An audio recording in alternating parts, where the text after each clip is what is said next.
हरिओम। चल हंसा उस देश जहाँ तोरे पिया बसे, पूनम है हर रात वहाँ पर, हो न कभी अंधियारा। लाखों सूरज मिलकर निस दिन करे वहाँ उजियारा। उस नगरी में नेह का निर्मल दीप जरे बिन पाती, प्रेम की बरखा छम छम बरसे, मन हर से दिन राती। बस्ती बस्ती पर्वत पर्वत ढूंढे तुम्हें निगाहें, तुमसे चले और तुम तक पहुँचे मेरे मन की राही। ये है यात्रा मेरी यात्रा, ये है यात्रा मेरी यात्रा, ये है यात्रा मेरी यात्रा। नमस्कार। जीवन एक यात्रा है। इस यात्रा की दिशा कोई भी हो, लक्ष्य एक है, उस परमेश्वर तक पहुंचना जिसकी कृपा हमें अंधेरे से उजाले तक, असत्य से सत्य तक और जीवन से मोक्ष तक ले जाती है। कहते हैं चारों धाम की यात्रा ईश्वर की सबसे महान प्रार्थना है और इस यात्रा का सबसे पावन धाम है बद्रीनाथ, जहां अलकनंदा के तट पर साक्षात भगवान विष्णु का वास है।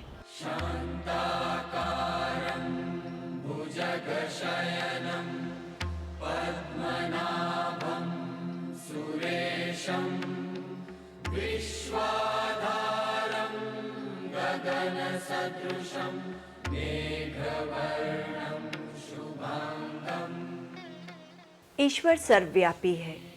स्वर्गलोक में ही नहीं, मृत्यु लोक में भी ईश्वर का वास है।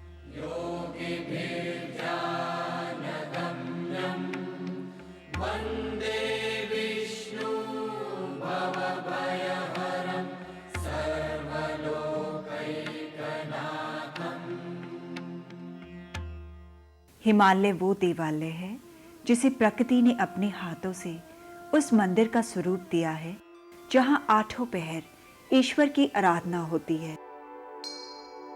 गीता में स्वयं भगवान कृष्ण ने अपनी तुलना हिमालय से की है। इस धरती पर कहीं ईश्वर का वास है तो निसंदेह वो देवभूमि हिमालय ही है।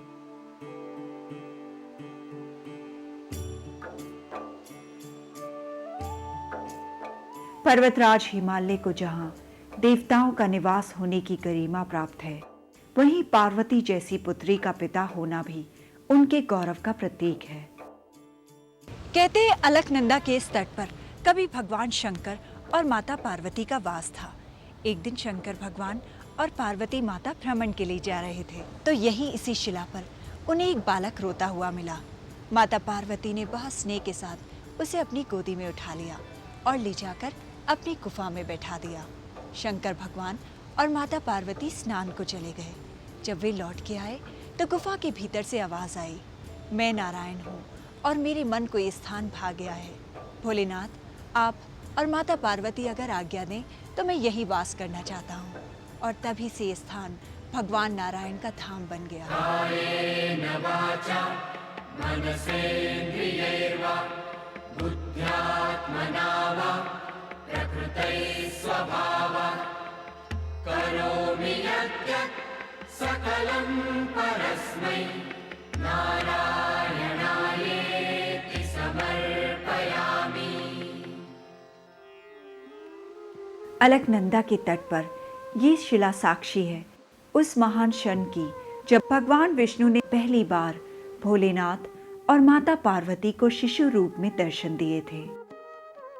इसमें कोई संदेह नहीं कि यही पुण्य भूमि इस पृथ्वी का वैकुंठ है। मानव जीवन का अंतिम लक्ष्य है मोक्ष। इस धरती के 4 धामों में बद्रीनाथ ही वो मोक्ष धाम है जहां से अंतिम लक्ष्य प्राप्त होता है।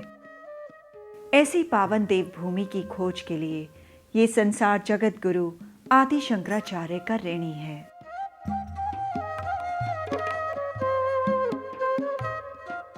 जगत गुरु आदि शंकराचार्य को भगवान विष्णु ने ध्यान में दर्शन दिए और कहा, नारद कुंड में मेरा श्री विग्रह यानी मूर्ति है, उसे निकालो और स्थापित करो। भगवान विष्णु के आदेश पर शंकराचार्य जी ने उस मूर्ति को बद्रीनाथ के रूप में स्थापित किया।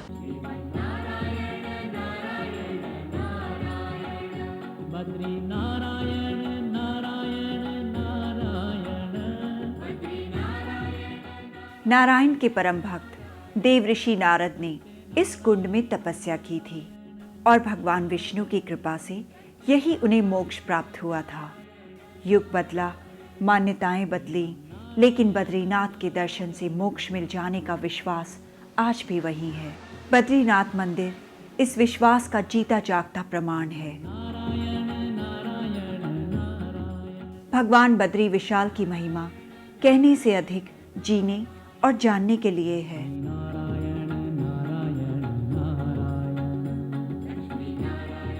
आलोक, आनंद और अमृत के युगों से चली आ रही खोज श्री बद्रीनाथ धाम में आकर समाप्त हो जाती है। जय नारायण स्वामी नारायण, जय नारायण।